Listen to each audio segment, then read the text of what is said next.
Hello everyone, welcome back to the Bankers Grade. Last video में हमने देखा है स्टेप बाय स्टेप आपका form fill up bank of Baroda का कैसे करना है। Bank of Baroda scale 2 to scale 6 application form start हो चुके हैं।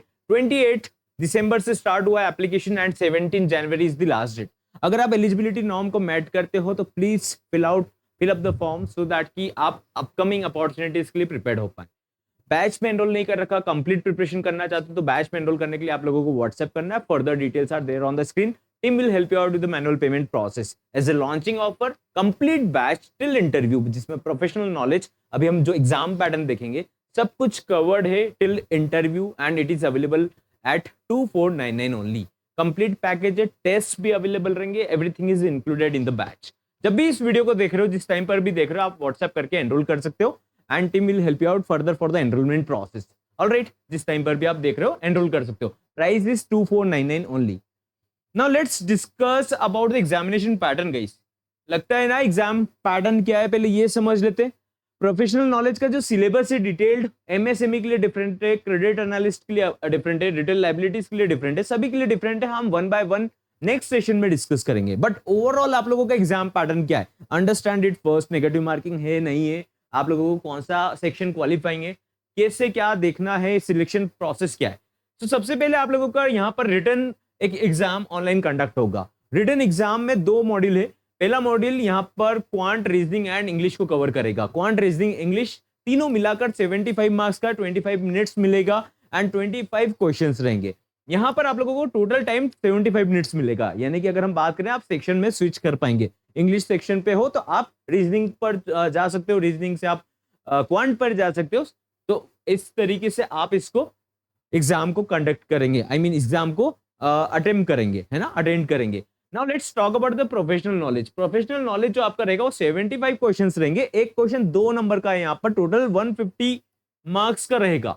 तो जो मेन वेटेज है आपकी एग्जाम में वो है प्रोफेशनल नॉलेज का।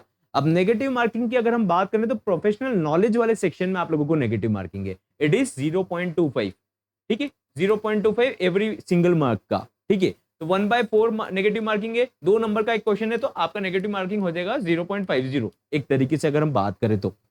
ठीक है, व्हाट अबाउट क्वांट, रीजनिंग और इंग्लिश, इसमें नेगेटिव मार्किंग नहीं है। ये तीनों जो सेक्शन है आपके क्वालिफाइंग इन नेचर है। क्वालिफाइंग का मतलब है कि यहां पर जो आपके मार्क्स मिलेंगे उसका कुछ भी लेना देना नहीं। अगर आपने कट ऑफ मिनिमम जो उन्होंने सेट कर रखा है, अभी मैं बता देता हूं कितना सेट कर रखा है कैटेगरी वाइज, उसके अकॉर्डिंग अगर आपके नंबर आ गए तो प्रोफेशनल नॉलेज चेक हो जाएगा। प्रोफेशनल नॉलेज चेक होगा, उसमें जो टॉपर्स रहेंगे उनको इंटरव्यू में बुलाया जाएगा। ठीक है, अब अगर हम बात करें क्वांट, रीजनिंग और इंग्लिश में मिनिमम नंबर आपको कितने लेकर आना है। ठीक है, अभी हमने अगर बात करें तो यहाँ पर बाइलिंगुअल अवेलेबिलिटी रहेगा। आप इंग्लिश या हिंदी चूज कर सकते हो, इंग्लिश या हिंदी में चूज कर सकते हो, एक्सेप्ट फॉर इंग्लिश। इंग्लिश जो सब्जेक्ट है उसको इंग्लिश में ही रहेगा, वहां पर हिंदी का ऑप्शन नहीं रहेगा। बट अगर हम बात करें मैथ्स, रीजनिंग और प्रोफेशनल नॉलेज तो वो हिंदी में भी अवेलेबल रहेगा। ठीक है, क्वालिफाइंग मार्क्स अगर हम बात करें reasoning, English and quantitative aptitude यानी कि मैथ्स की बात करें तो क्वालिफाइंग इन नेचर है, उनके मार्क्स ऐड नहीं होंगे फाइनल रिजल्ट में। बट यहाँ पर मिनिमम क्वालिफाइंग मार्क्स जो जनरल कैटेगरी और ईडब्ल्यूएस के लिए वो है 40%। कितना है?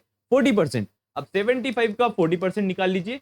टोटल आपको टोटल निकालना है ना, सब्जेक्ट वाइज नहीं। ऐसा नहीं कि क्वांट में आप 40% लाना जरूरी है, आपको टोटल 75 में से तीनों में से 40% लाना पड़ेगा। किस कैटेगरी की बात कर रहा हूं? Unreserved and EWS. अगर अदर कैटेगरी से एससी एसटी है, ओबीसी है और अदर कैटेगरी से तो आपको 35% लाना पड़ेगा। कितना परसेंट लाना पड़ेगा? 35%। किसका? 75 का। ठीक है, 35% लाना पड़ेगा। इतना आई होप आप लोगों को क्लियर है। Negative marking quant, reasoning, English में नहीं है। नेगेटिव मार्किंग क्वांट, रीजनिंग और इंग्लिश में नहीं है। उसके बाद आपका प्रोफेशनल नॉलेज चेक होगा। प्रोफेशनल नॉलेज में एक क्वेश्चन 2 नंबर का नेगेटिव मार्किंग वहां पर है और इसके बाद में आप लोगों को इंटरव्यू में बुलाया जाएगा। इंटरव्यू में शायद उन्होंने मेंशन नहीं कर रखा है, इंटरव्यू में आप लोगों का रिटर्न का स्कोर काउंट नहीं करेंगे। इंटरव्यू में आप लोगों का क्वालिफिकेशन, एक्सपीरियंस और इंटरव्यू के बेसिस पर जो मार्क्स मिलेंगे उसके बेसिस पर फाइनल मेरिट बनेगा। तो वहां पर भी आप लोगों को प्रिपरेशन करना पड़ेगा। That's why I am telling, जो भी प्रोफेशनल नॉलेज का डिटेल्ड सिलेबस है, I am pretty much sure आप लोगों को एग्जैक्टली जो प्रोफेशनल नॉलेज का एमएसएमई का है, क्रेडिट एनालिस्ट का scale 2 scale 3, retail liability sales manager का स्केल 2 का, तो एज इट इज आप लोगों को कहीं पर नहीं मिलेगा। आप लोगों को ऐसा कुछ पॉइंट्स मिल जाएंगे तो कुछ पॉइंट्स स्किप हो जाएंगे। दैट्स व्हाट, बैच स्टार्ट हो चुका है। अगर आप कंप्लीट प्रिपरेशन करना चाहते हो तो व्हाट्सएप करके एनरोल कर लीजिएगा। टाइम 8 PM पर हम लोगों का लाइव क्लास स्केड्यूल होगा and will start from the very basics, चाहे वो कॉन्ट रीजनिंग इंग्लिश होगा and interview preparation and professional knowledge का जो नॉलेज रहेगा उसी के बेसिस पर आप लोगों का इंटरव्यू जाएगा। कुछ एचआर रिलेटेड क्वेश्चंस रहेंगे, अगर आप दूसरी स्ट्रीम से हो तो क्यों अप्लाई करना चाहते हो उनको सॉर्टेड करना पड़ेगा, प्रोफाइलिंग करना पड़ेगा। ठीक है, सो स्टार्ट कर लीजिए प्रिपरेशन करना एंड फॉर्म फिलअप नहीं करा है तो फॉर्म फिलअप कीजिए एंड सबसे पहले पोस्ट डिफाइन कीजिए किस पोस्ट के लिए आप लोगों को अप्लाई करना है। आई will see you in the next video, और उस वीडियो में हम लोग बात करेंगे प्रोफेशनल नॉलेज के बारे में। Professional knowledge that to be detailed syllabus, but अगर हम बात करें तो उसको हम इंटरनल क्लास में स्टेप बाय स्टेप कवर भी करने वाले हैं। Alright, I will see you in the next session.